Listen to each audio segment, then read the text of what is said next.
Vamos a comenzar con el estudio de esta tarde.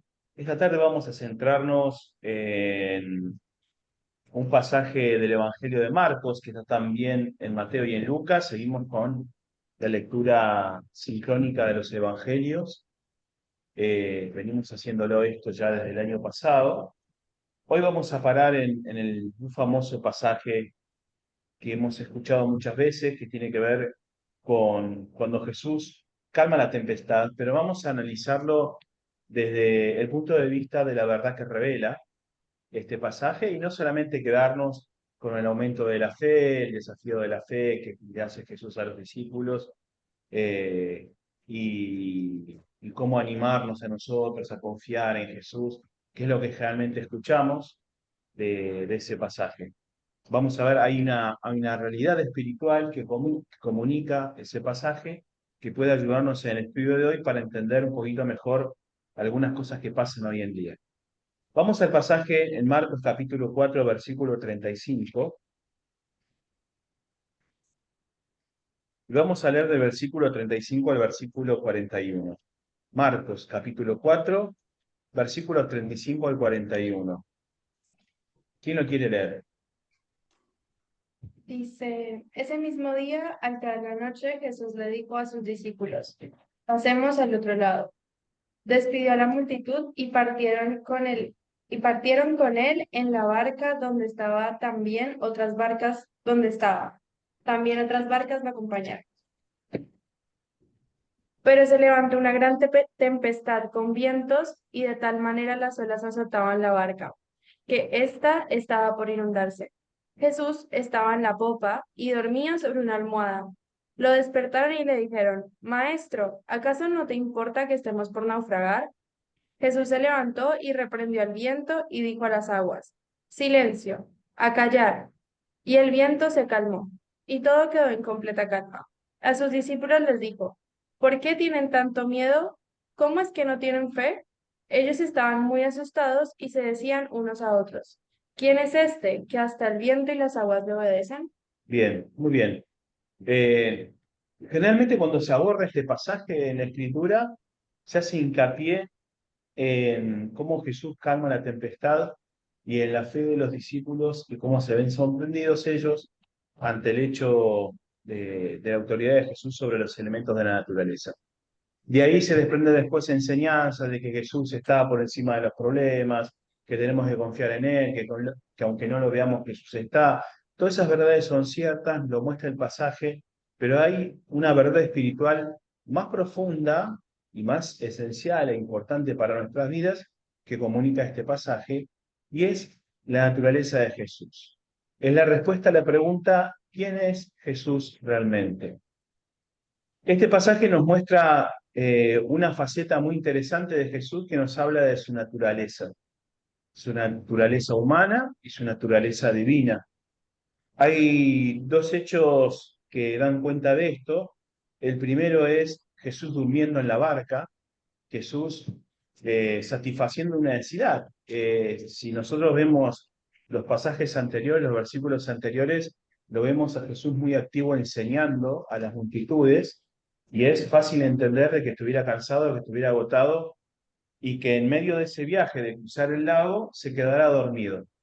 Entonces Jesús está desarrollando una actividad muy humana, muy nuestra, el poder descansar. Eso nos da cuenta de la humanidad de Jesús. Jesús necesitaba descansar. Jesús necesitaba dormir. Jesús necesitaba ir al baño. Jesús necesitaba tomar agua. Eran necesidades que hablaban de su humanidad. Pero lo vemos también en el pasaje, en los versículos posteriores, que Jesús calma la tempestad por el solo hecho de su palabra. Y eso no es una actividad propia de los seres humanos, de las personas. Porque la verdad, ninguno de nosotros, hoy hubiera estado buenísimo. Ah, que pare de llover, así me puedo tomar el colectivo. Hubiera estado genial. Eso no suele suceder. Entonces lo vemos acá a Jesús en la faceta de su naturaleza divina. Él ejerciendo su autoridad y su soberanía sobre los elementos de la naturaleza. Entonces, la propuesta de esta noche es hablar un poquito sobre la naturaleza divina y la naturaleza humana de Jesús, ver cómo la iglesia ha entendido esta verdad a la luz de las escrituras, ¿Y qué problemas ha presentado a lo largo de la historia el entendimiento de esta verdad? ¿Cómo podemos entender cómo decir, digerir esta realidad de que Jesús es humano y también es divino al mismo tiempo? Vamos a ver esos problemas, cómo los resolvió la Iglesia históricamente y qué relevancia tienen para el día de hoy para nosotros. ¿Eh? Así que yo los invito a posarnos en un pasaje esta noche que está en Juan capítulo 1, que va a ser un pasaje como emblema de, del estudio, porque pone la base que nos habla de la realidad de la naturaleza divina y la naturaleza humana de Jesús. Juan capítulo 1. Sí, todavía.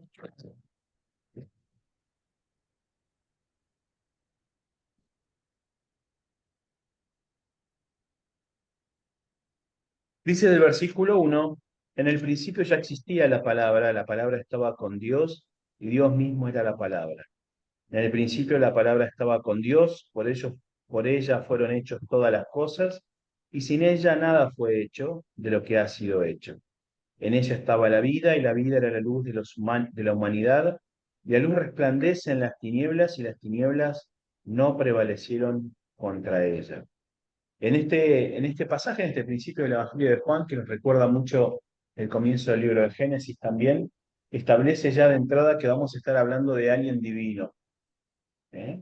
Y vamos a estar hablando de alguien divino que se hace hombre. Eh, Dice más adelante,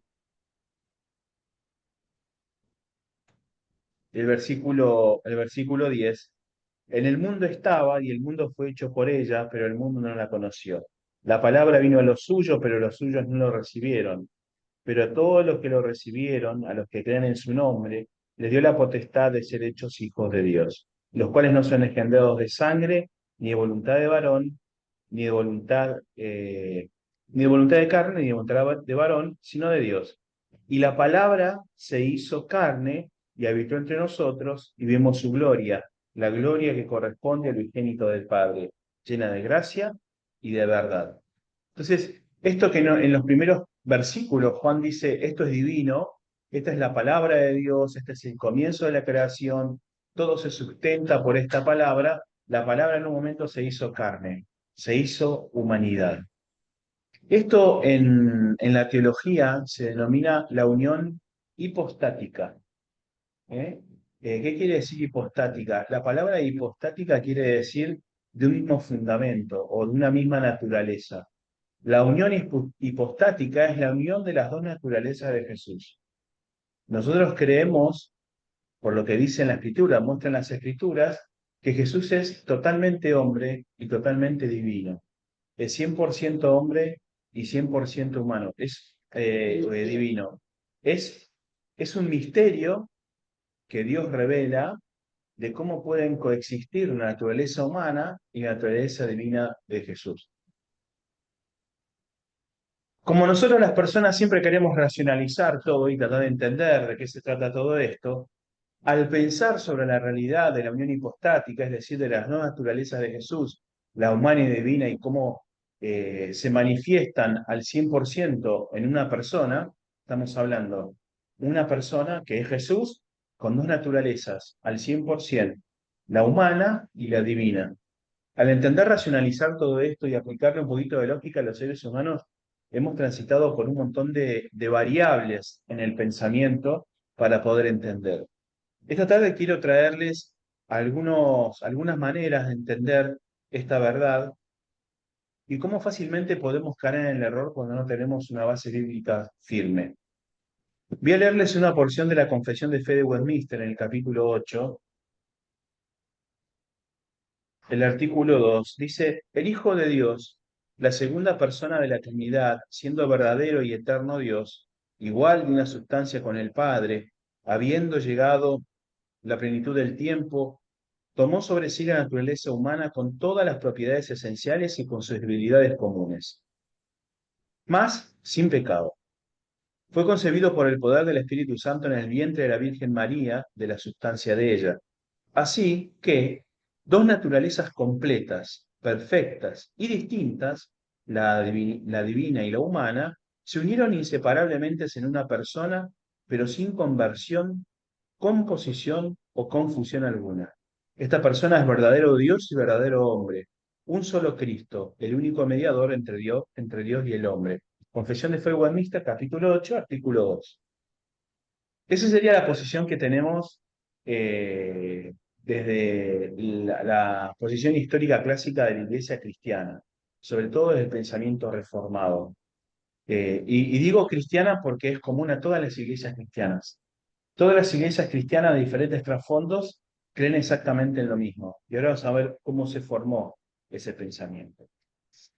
En este desarrollo de buscarle una lógica y un razonamiento a a la naturaleza, a la naturaleza de Cristo, nos encontramos con que el pensamiento humano ha ido variando en su forma de entender.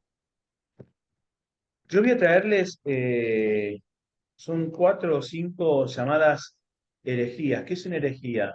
Herejía es un mal entendimiento de la palabra de Dios. Es cuando se tuerce de alguna manera lo que comunica la palabra de Dios y se cree una verdad que no es cierta. Eso es una herejía. Una de las herejías que hablan sobre la naturaleza de Jesús es la del docetismo. El docetismo comienza en los primeros siglos de la Iglesia, tratando de entender cómo es que convivían la naturaleza divina y la naturaleza humana de Jesús. El docetismo viene de la palabra griega dokesis, y dokesis significa ilusión o aparición.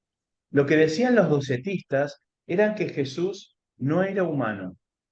Lo que decían era que Jesús era una ilusión, era como un holograma, que figuraba ser humano, que parecía humano, pero en realidad que era espiritual. Básicamente los docetistas decían eso. Esto nos crea un problema importante porque niega básicamente la encarnación de Jesús. Entonces, de plano, lo que está rechazando es que Jesús haya venido en carne, como dice, por ejemplo, Juan, que leíamos recién, y el verbo se hizo carne. Entonces ya está equivocado de ese lado. Esta creencia del docetismo nace en un movimiento que se llamó el movimiento gnóstico. ¿Escucharon hablar una vez de los gnósticos? Sí. El movimiento gnóstico era una creencia o una manera de pensar de que lo material y lo espiritual no tenían nada que ver uno con lo otro. Que lo material era lo negativo, era lo malo, lo sucio, feo, caca, malo. Eso era lo material. El cuerpo estaba mal. Y lo espiritual era lo bueno, lo excelso, lo sublime, lo que había que perseguir. Entonces había como esta dicotomía entre lo material y lo espiritual. Por eso decían ellos que Jesús nunca podía haber encarnado en un cuerpo, porque lo material era malo.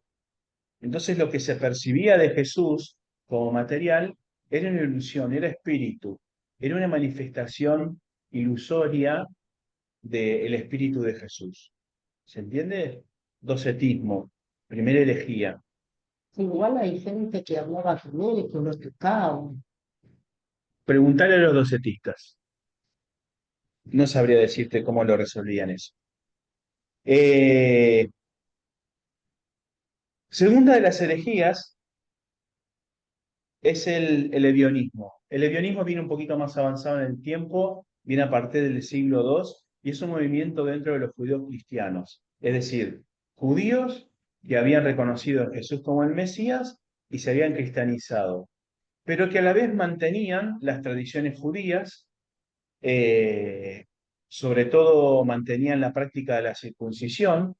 Tenemos muchos de estos conflictos en la iglesia del primer siglo y Pablo tiene que escribirle a aquellos que eran judaizantes, Juan también se queja en contra de ellos. Hay una lucha ahí en un momento, no una lucha, sino una discusión entre Pedro y Pablo, porque parece que Pedro le daba mucha bolilla a los judaizantes, pero dentro de estos judaizantes había un movimiento que se llamaban ebionistas. ¿Qué quiere decir ebionista? Ebionista quiere decir pobre. ¿Por qué?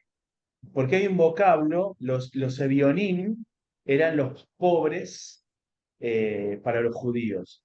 Es decir, ebionim quiere decir pobres. en judío. ¿Por qué le dieron este nombre? Hay dos teorías, dicen los estudiosos. Primero porque habían hecho votos ¿cómo se dice? De austeridad, de ser austeros. Entonces, ellos no compartían todo lo que tenían, vivían en autoridad, tenían solamente lo suficiente para poder vivir. Entonces le decían, ellos son los pobres, son los Sebionim. Otros estudiosos dicen, no, es un término peyorativo porque por la pobreza de su pensamiento se le decía que eran pobres. Lo cierto es que para la historia queda como un movimiento bionista y lo que ellos decían era que Jesús era un simple hombre. Era un hombre común que Dios lo había adoptado. Ese momento de la adopción vino cuando Jesús es bautizado. ¿Se acuerdan que Jesús es bautizado por quién? Por Juan el Bautista. Por Juan el Bautista, y en ese momento hay una voz del cielo que dice qué cosa. Este es mi hijo amado, en ti tengo complacencia. Bueno, dicen, los evionistas decían en ese momento Jesús, el hombre, fue adoptado por Dios y Dios lo hace su hijo en ese momento. Entonces niegan también la divinidad de Jesús, niegan que haya sido Dios encarnado. Esta es otra de las herejías que daban vuelta en los primeros siglos de la iglesia y que después se fueron descartando. Pero quiero entrar ahora a las herejías más importantes y la que trajeron mayor impacto a la iglesia cristiana. La primera de ellas es el arrianismo. ¿Escucharon hablar alguna vez del arrianismo? ¿Sí? El arrianismo venía de un presbítero Arrio. Arrio había desarrollado toda una idea en cuanto a Dios, en cuanto a Jesús.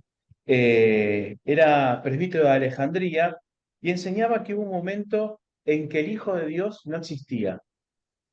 Él decía que el Hijo de Dios era un ser creado, era el más grande de los seres creados, pero que no era consistente con el Padre.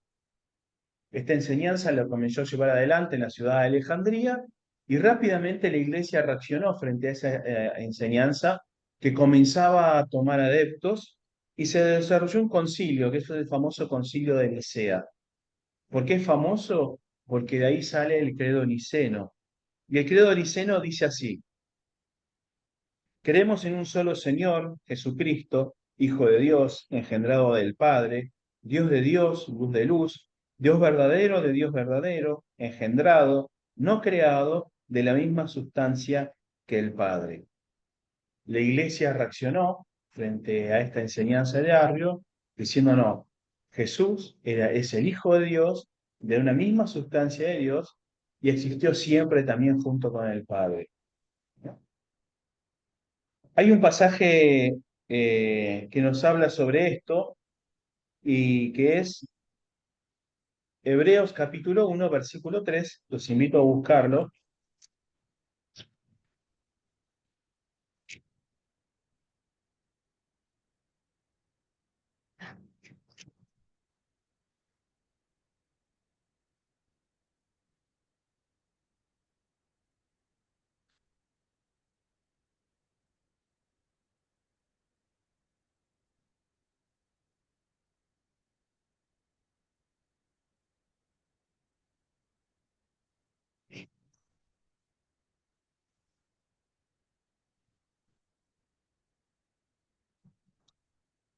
¿Quién lo tiene? Hebreos capítulo 1, versículo 3. Él es el resplandor de la gloria de Dios, es la imagen misma de lo que Dios es. Él es quien sustenta todas las cosas con la palabra de su poder. Después de llevar a cabo la purificación de nuestros pecados por medio de sí mismo, se sentó a la derecha de la majestad en las alturas. Bien. La clave está, dice, es la imagen misma de lo que Dios es. Él es quien sustenta todas las cosas por la palabra de su poder. Es decir, pasajes como este, la Escritura no deja dudas de que Jesús es uno con el Padre, comparte la misma sustancia. Uno de los problemas con el arrianismo es que rechazaba también la Trinidad. Al decir que el Padre era mayor que Jesús, ahí está rompiendo esa igualdad de sustancia que tiene el Padre y el Hijo. Vamos a ver también cómo impactó el arrianismo en Perdón, nuestros días. Sí, Mariano. el hecho de ser mayor, entre un padre y un hijo tienen los mismos genes, aunque uno sea mayor y otro menor. La sustancia se hereda, ¿no? ¿O me equivoco? No sé cómo. Eh, sí, bueno, pero la genética en realidad no se aplicaría a Dios exactamente. Entiendo el ejemplo que decís, Mm. eh, pero para Arrio, Jesús era un ser creado. Sí, en hebreo dice, yo te he criado hoy, ¿no? Mi hijo eres tú, yo te he criado, sí.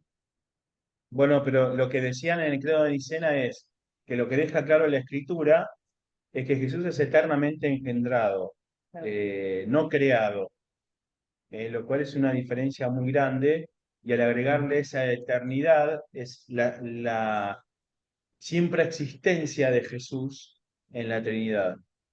No hay un momento donde Jesús comienza a existir como Hijo de Dios. O sea, la persona divina de Jesús existió siempre. La persona humana de Jesús obviamente sí tuvo un comienzo. Sí, sí, de En el hecho tiempo. hay manifestaciones de Dios Hijo en diferentes partes del Antiguo Testamento. Eso, De Génesis. claro, desde Génesis hay diferentes manifestaciones.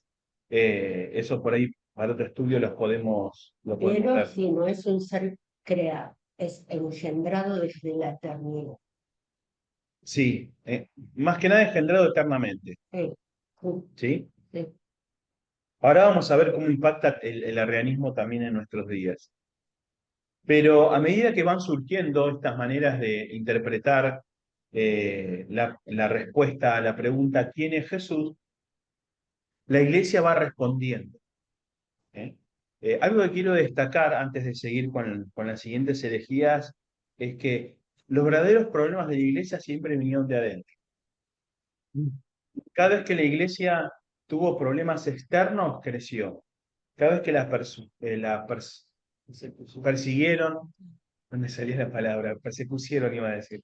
Cada vez que la persiguieron, cada vez que la prohibieron, eh, cada vez que fue discriminada, la iglesia siempre creció. Cuando venían los problemas externos, crecía.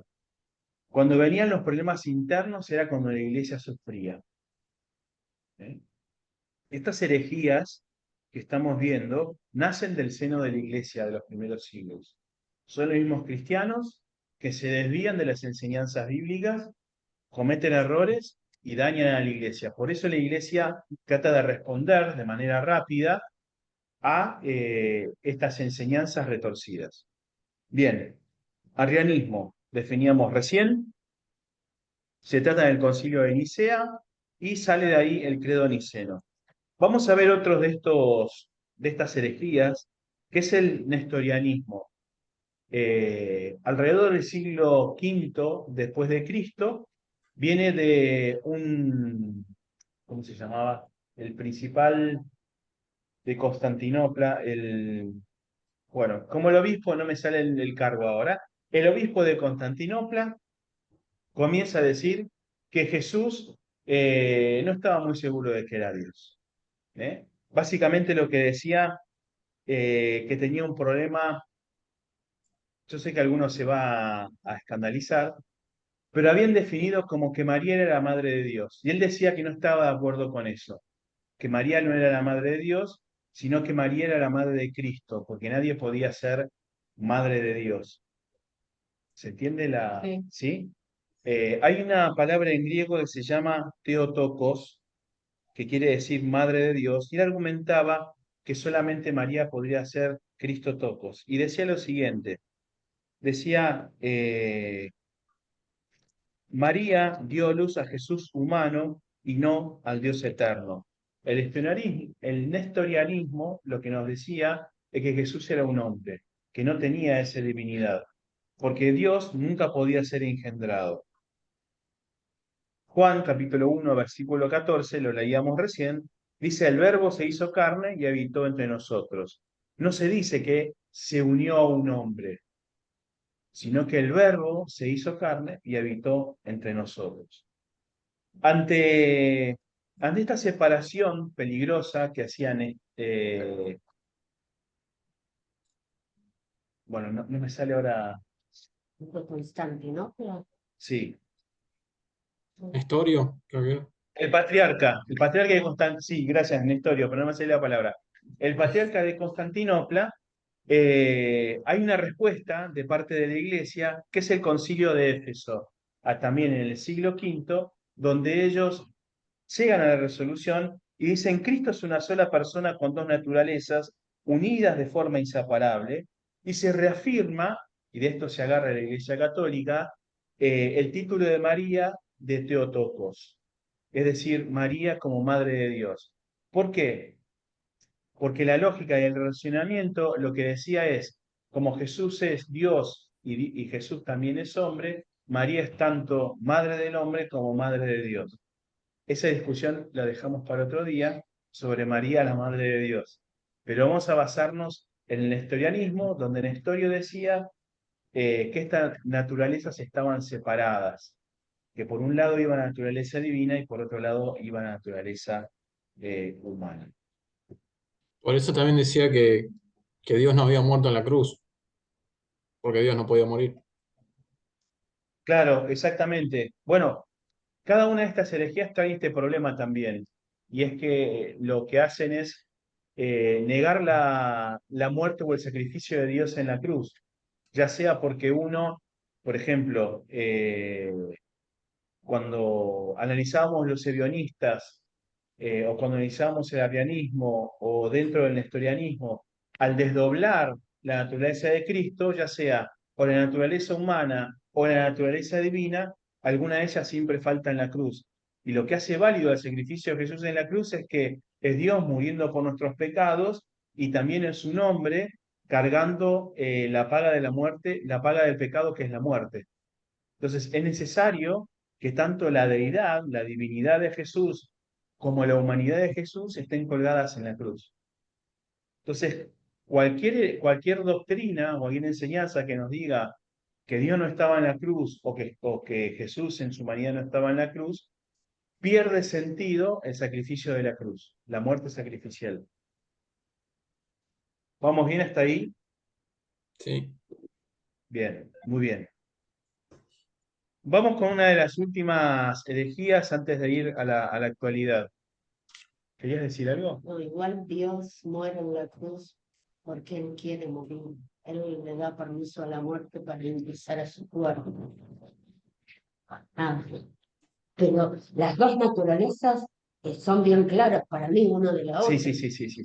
Bueno, pero vamos a ver ahora que no todo el mundo tiene claro la naturaleza de Jesús.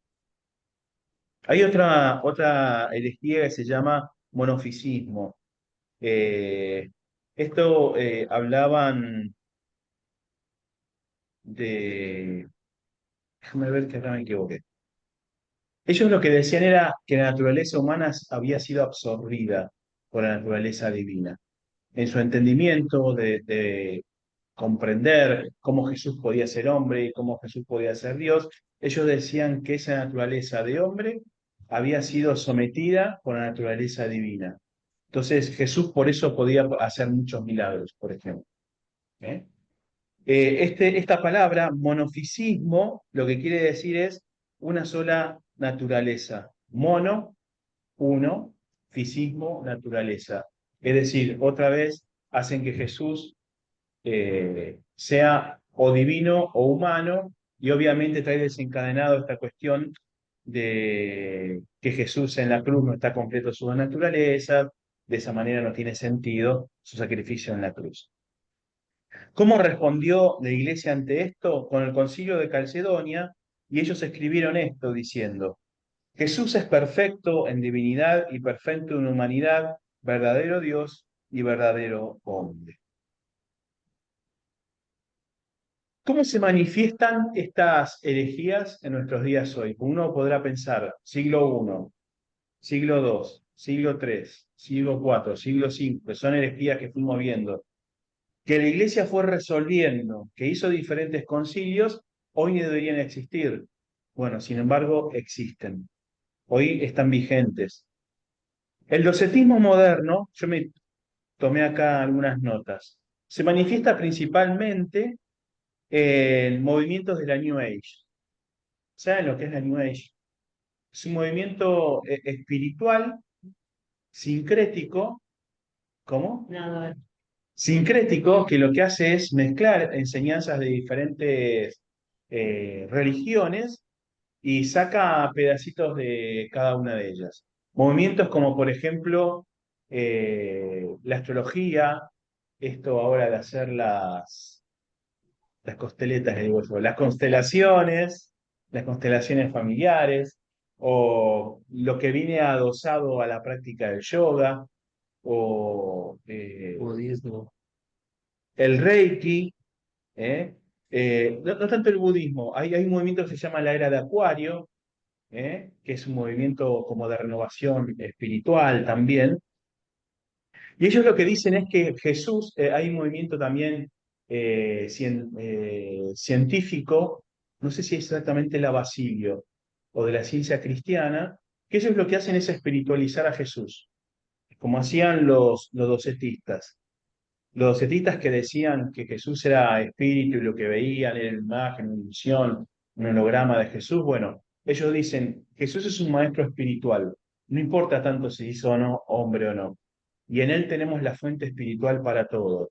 Entonces, estos movimientos, yo les digo espiritualoides, que quieren manifestar cierta espiritualidad, forman parte de un docetismo moderno. Niegan que Jesús se haya hecho hombre, niegan que haya sido necesario que Jesús muera en la cruz. Eh, Otra de las herejías que vemos en el día de hoy está asociada con el Islam y, y los judíos. ¿Por qué? Porque tratan a Jesús como un gran maestro, como un profeta. Para el Islam, Jesús es Isa. Isa es uno de los profetas de los islamistas, y para los judíos, Jesús un gran fue profeta. un gran profeta, un maestro, un rabino, más que profeta, un gran rabino. Ellos niegan la divinidad de Jesús, y esto es lo mismo que hacían los sebionistas. Negaban la divinidad de Jesús, decían, fue una gran persona. Tenemos otras religiones también, el budismo, por ejemplo, que reconoce a Jesús como uno de los grandes maestros de la religión, o el hinduismo, ¿eh?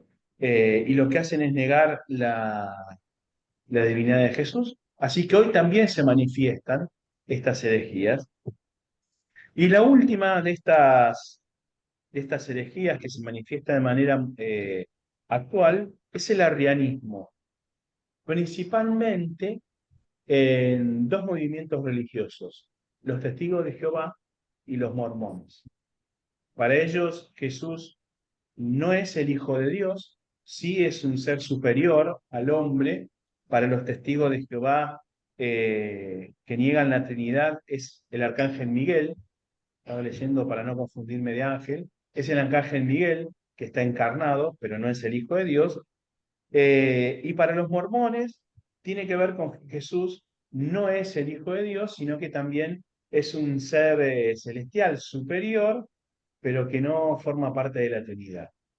Hay otro movimiento que se llama la Cristología liberal y racionalista, que habla de que Jesús es un héroe ético, es un gran maestro cuyas enseñanzas debemos seguir. ¿Qué relevancia entonces tiene para nosotros entender la correcta o tener el correcto entendimiento de quién es Jesús? ¿Qué relevancia debería tener para nosotros, o estoy afirmando en realidad, cuán relevante es entender para nosotros este misterio de la divinidad y la humanidad de Jesús, para que todo lo demás, todo lo que hizo Jesús, toda la obra de Cristo, tenga sentido? Podemos llegar a caer en el error muchas veces al darle mayor énfasis a una naturaleza y en otra, en cualquiera de estas herejías. En pensar que Jesús fue un gran maestro, o sus enseñanzas eran enseñanzas de una alta ética, ¿eh?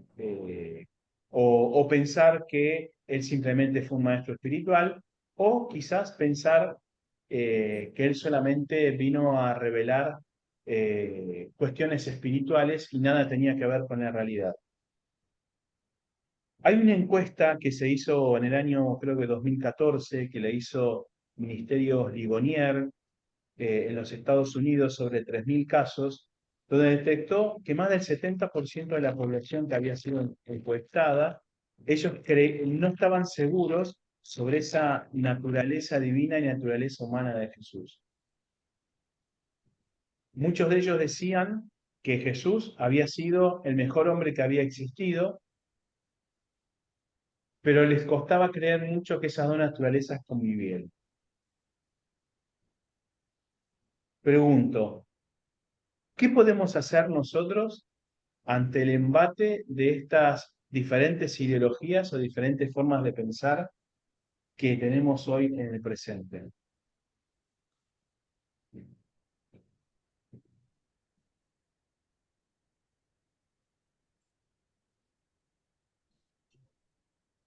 Los dejé mudos. ¿Qué podemos hacer frente a una persona, por ejemplo, frente a un testigo de Jehová que Sí. nos dice que es re difícil leerles esto? O vamos con una más fácil. Es que yo estoy segura de las dos naturalezas, pero a mí como que todavía me cuesta por ahí explicarme. ¿Cómo ven ustedes la iglesia hoy? Desde nuestra experiencia acá comunitaria o de conocimiento de otras iglesias, ¿ven afianzado la verdad de la naturaleza de Jesús No, divina y humana? no. ¿No? Es más, a mí el otro día alguien me dijo que Jesús no tenía nada, que Jesús era el Hijo de Dios, que Jesús no era Dios. Que Jesús no era Dios, que Jesús es el Hijo de Dios. Bien, muy bien. Una de las herejías que leíamos recién. Pero no estoy hablando de una persona cristiana. Sí, sí, sí, una persona cristiana, está bien, está muy bien. Seba escribió algo. A ver.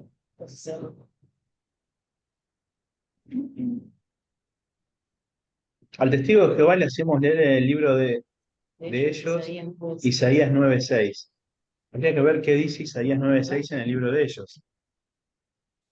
Bueno,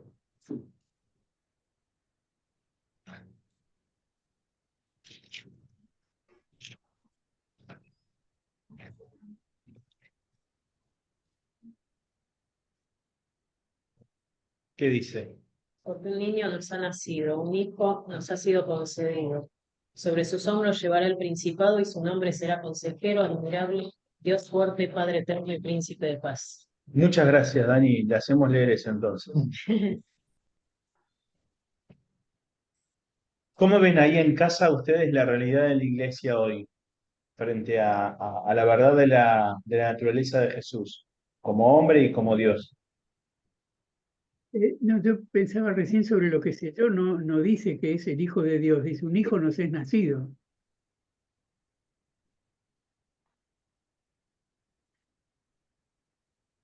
Está bien. ¿Y cuál es el punto, Mariano? ¿Que no dice que es hijo de Dios? Claro, porque es lo que están afirmando ellos, que no. Bueno, habría que complementar quizás con otro de los pasajes, sí. cuando Me Jesús parece. afirma ser igual al Padre y que Él y el Padre son uno. Pero ¿creen que puede ser un problema para la iglesia hoy esto? ¿Entender esta verdad? ¿O no? ¿Forma parte del pasado? Y sigue siendo un problema. Yo creo que cualquier religión siempre va a tratar de quitarle ese lugar de hijo de Dios, porque justamente es el Hijo de Dios el que se entrega por todos. No es, también murió Pedro, murió Juan, murieron todos, pero no tenían el mismo valor. O Ujú. es el único que es sin pecado para nosotros. Yo creo que lo más fundamental de la fe, porque si no, no estás sabiendo cómo es Dios realmente, cómo Dios se reveló. O sea, estás adorando a otro Dios si cometes alguna de estas herejías. Ok, Por y eso decimos que los testigos de Jehová y los mormones no son salvos, y más allá de que no pertenecen al cristianismo. O sea, hay una realidad espiritual al no reconocer correctamente la naturaleza de Dios. ¿cuál es el riesgo que corremos de entender, del hacer énfasis en uno o en otro? ¿Qué pasa si No te, hacemos no te énfasis en escuché, que, Marco. cuál es el riesgo que corremos? ¿Qué problema podemos asumir si hacemos énfasis en que Jesús fue un buen hombre? Es que no somos salvos. Él dice, yo soy el camino, la verdad, la vida. Nadie va al Padre si no es a través de mí. O sea, el hombre pecó, Adán pecó, y la ofensa fue tan grande que no podía suplir esa ofensa cualquier hombre como vos y ya yo. Tuvo que venir Dios a encarnarse en un hombre para así nosotros fuésemos salvos. Fue necesario. Bueno, no sé explicarlo guau, pero, o sea, si no creemos en Jesús, en la divinidad de Jesús, no somos salvos. Ok, bueno, Él es el camino, la verdad y la vida. Nadie va al Padre si no es por Él. estamos de Las acuerdo. orejas que el Padre me dio, nadie me las saca. O sea, Él es la puerta de entrar. Estamos de acuerdo, pero ¿qué pasa si hacemos énfasis en que Jesús fue el mejor hombre que existió, fue adoptado por Dios, fue lo más de todos los hombres, pero no fue Dios? Que el único santo es Él, dice, no hay hombre que siempre haga el bien y nunca peque. Sin embargo, Jesús es sin pecado. Bien, Aparte, bien, Mariano. aparte Más. dice, cuando él dijo, el que me ha visto a mí, ha visto al Padre. Así que tiene todas las características del Padre. Para mí que estás negando Bien, la Trinidad. bien, muy bien. ¿Y cuáles serían los riesgos que corremos al hacer el énfasis opuesto? Decir que Jesús fue un espíritu encarnado, o que fue, que no fue hombre, que no fue humano, que no se hizo carne. Y Va a tenés llevar las otro. herejías del docetismo o los del monofisismo. ¿Y cuál es el riesgo que corremos en eso, Fede? Al hacer La misma. énfasis en lo espiritual. O sea, la misma estamos negando la El naturaleza sacrificio. de Dios. La resurrección. Al final no hay un ejemplo claro de lo que básicamente vamos a hacer nosotros, porque si no tenemos el ejemplo de Jesús muriendo como hombre y luego siendo resucitado junto al Padre, para nosotros tampoco hay esperanza si fuera alguien que no, o sea, si fuera solo Dios, por decirlo así, sin ser carne ni hombre. Ujú. Creo que es el ejemplo más claro de lo que vamos a vivir después de esta vida, en la vida Bien. eterna. Bien, bien, bien. Además, Jesús como ser humano viene a plantearnos a nosotros igualdad de condiciones. La carta de los Hebreos dice que Él nos entiende y puede ayudarnos por cuanto Él sufrió todo lo que nosotros sufrimos. Entonces hay una identificación con la raza humana, digamos, Sí, con sí, la sí. humanidad, con las personas. ¿Eh? El hacer énfasis sobre uno o sobre otro distorsiona el mensaje del Evangelio, le quita sentido al sacrificio de la cruz y por ende a nuestra salvación. Lo que se requería era que Dios se hiciera hombre, por eso muchas veces Jesús va a decir, me es necesario que pasen estas cosas, era necesario que sucediera tal otra, porque la única manera era que Dios se haga hombre y muriera por nosotros. Entonces, hay que estar atentos, porque yo he visto estos años, o de que tengo mi experiencia de pastor, que es muy común, es muy fácil darle énfasis a una cosa o a la otra. He visto muchas veces en las iglesias el discurso moralista de las enseñanzas de Jesús. Es decir, Jesús en sus enseñanzas como un ejemplo de la moral cristiana y de enseñanzas morales. Y se le quita el peso de lo espiritual, la verdad espiritual. Y he visto también lo otro, la cuestión del énfasis espiritual que hace una dicotomía, es decir, que separa las cosas de lo material. Sí, como diciendo, él murió en la cruz, pero es Dios, no sufrió. No, no, a él le dolió cada látigo como si nos hubiera dado. Pero el problema de todo eso, Ahí nos dan un látigo a nosotros. el problema de todo eso, Cari, es cómo nosotros llevamos después adelante nuestras vidas. Porque cualquiera de las dos énfasis nos lleva a nosotros a llevar una vida dividida, ¿no? Donde por un lado trabajamos nuestra espiritualidad de alguna forma, vaya a saber Dios, y por otro lado tenemos nuestra vida secular. Entonces tenemos nuestra vida de iglesia y nuestra vida secular. En la vida de iglesia lo entendemos la parte espiritual y en nuestra vida secular la parte material. Entonces, podemos llegar a ser permisivos éticamente o podemos ser legalistas éticamente porque vamos separando de alguna manera el concepto de la naturaleza humana y la naturaleza divina. Y eso es un riesgo muy común en las iglesias. Y yo creo que sucede mucho dentro de la iglesia. Eh, Así que es algo para estar atentos. ¿Más comentarios? Que ¿Ideas? por algo hoy por hoy hay tantas opciones fuera de lo que es la iglesia, de espiritualidad, porque justamente el negar estas verdades espirituales tan básicas, que son tan base firme para nosotros, después cualquier viento te zarandea. Aunque no, o sea, buscas otras cosas, vas buscando otras cosas y todo es a medias y Claro, si la base no está firme. Bien. ¿Qué más? Cintia, ¿tenés ganas de decir algo? ¿No? En casa, Mariano, Anita. No me acordaba una vez que en Canadá dice que circula mucha moneda falsa y a los que son peritos nunca les hacen estudiar los billetes falsos. Lo que sí tienen y son súper expertos es en reconocer el verdadero. Y con Bien. eso les alcanza para enseguida distinguir cuál es el falso.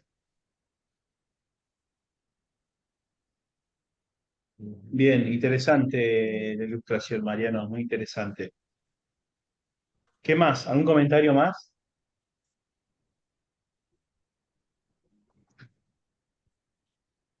Bien, entonces, en este pasaje de Marcos que leíamos al principio y que era un poquito el disparador de todo esto, nos muestra la naturaleza humana de Jesús desde una faceta de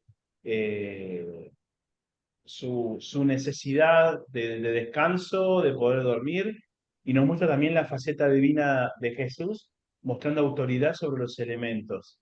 ¿Eh? No es un milagro lo que está pasando en ese momento, eh, es una manifestación del poder soberano de Dios parando la tempestad. Entonces, está bueno la pregunta que hacen al final los discípulos. ¿Quién es este? Y esa pregunta está buena hacernos para nosotros. ¿Quién es Jesús para mí? ¿Es alguien bueno que me dice cosas buenas, que me enseña cuestiones éticas y maneras de comportarme y con esa regla yo tengo que medir todo? ¿Es alguien que me concede cosas? ¿Es mi guía espiritual? ¿Quién es Jesús? Entonces, preguntas para hacernos cada tanto y ver dónde estamos ubicados nosotros según el mensaje que nos da la palabra. ¿Llegamos hasta acá? ¿Está bien? Bien, llegamos hasta acá entonces con el estudio. Nos preparamos entonces para el tiempo de oración.